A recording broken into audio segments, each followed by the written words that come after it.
Lovely to be with you, thank you. The 4th edition. That's it, yes. That's amazing. Oh, it's done Why? incredibly Why well. another edition? Well, there's been a huge demand. So in '93, a British publisher, Heinemann, came out with it. And then Jonathan Ball took over, brought it out in '99, and then 2004. It sells out every time. Yeah. And my new publisher, it's published other works of mine, Jacana, wanted it back on the bookshelves and in the stores.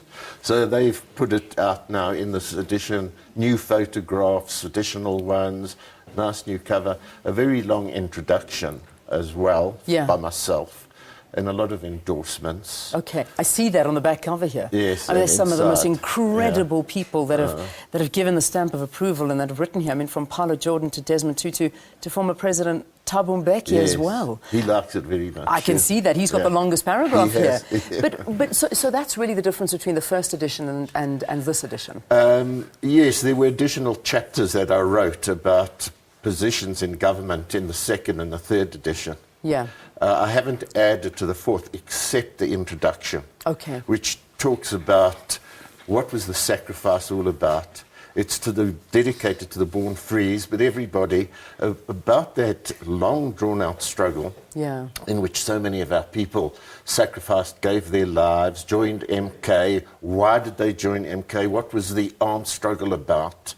And the winning of freedom.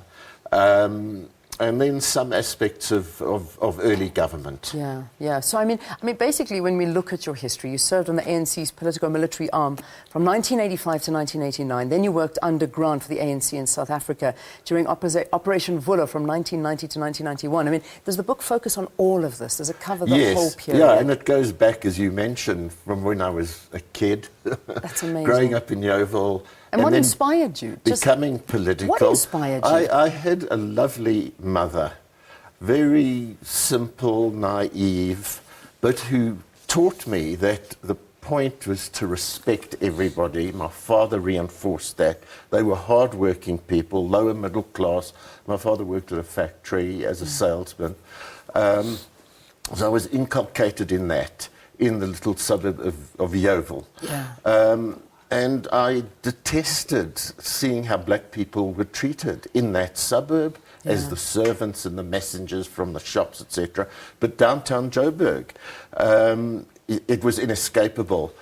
At the time of Sharpeville, I had already crossed the colour bar line because I was interested in music and writing and poetry, and you found black stars and musicians, etc. there. And then Sharpeville took place. That shocked me to the core. And I felt I had to do something. I sought the ANC and the Communist Party. And from then on, it was full-time in the revolution and until we came to 1994. So that was your life in a nutshell, all in here. Now, this book is dedicated to the born frees. Why? Well, if you're born into the 90s and after the magic day of 27th of April 94. You don't know what apartheid was, although there's still a lot of prejudice and segregation, etc. There's the vote and there's opportunity and equality aspects, etc. But you don't know what it was like. And you don't therefore know what drove the legions of people, not just the Mandelas and Sisulus, ordinary people, the foot soldiers of struggle, what drove them to dedicate themselves and to struggle and give their lives, like the young Solomon Matlanga and so many others, and why did we pick up the gun then? What was the reason? There was no other possibility of change, as Mandela and others put it, you see. So I want the new generations of our people, and as well as the elders who don't know about that fully and clearly, to understand, but particularly the born frees, what was about, what drove us, why the sacrifices.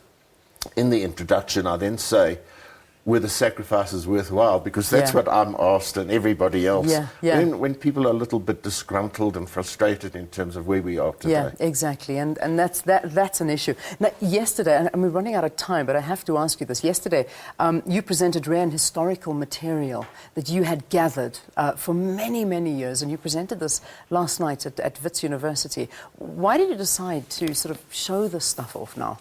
Well, I'm pretty old in the tooth now. The bones are old. I've got a vast amount of stuff. Huge amount was seized by the special branch in the early 60s, and I lost all that. But I managed to keep a lot of stuff, leaflets, letters, documents, artifacts, etc., and photographs, incredible photographs of comrades and family, etc. Now, where do you house these things? Yeah. You know, when you get into a box and you're 6 feet under or you're cremated, you know, what happens? What happens? I don't want my sons to have to deal with all these boxes of material, etc. So it needs to be housed somewhere for students and academics and people to research it and to get some idea, from my point of view, as to what was going on. So archives are very important historical documents for study and research. Excellent. So they are housed there, adverts and people... Yes, an amazing thing is that when I was in the Angolan camps in the 70s, I lectured to the 76th generation, etc., and I had a tape recorder, the old-fashioned type, and I've got a lot of tapes of not just my lectures, but interaction with the students and discussions with them. So it's a real living resource from that point of view. That's amazing. Ronnie, thank you for talking to us. And an amazing history. And this book, Armed and Dangerous, the 4th edition of this book, that is available in bookstores around the country now. But let me tell you something. I mean, if you have a 1st edition, I know I'm eating into weather time, but this is important. Please, I'm going to ask if we can move weather after news. But you are telling me that the 1st edition of this book, Armed and Dangerous, is $450. On Amazon. On Amazon. Yes, it's got to be the 1st edition and the first off-print. Yeah. So that's a collector's item, and that's going for $450. Amazing. Ronnie, thank you. Do you want to buy a copy? I'm going to buy a copy for you. Thank you so much, Ronnie Kasrils. All right.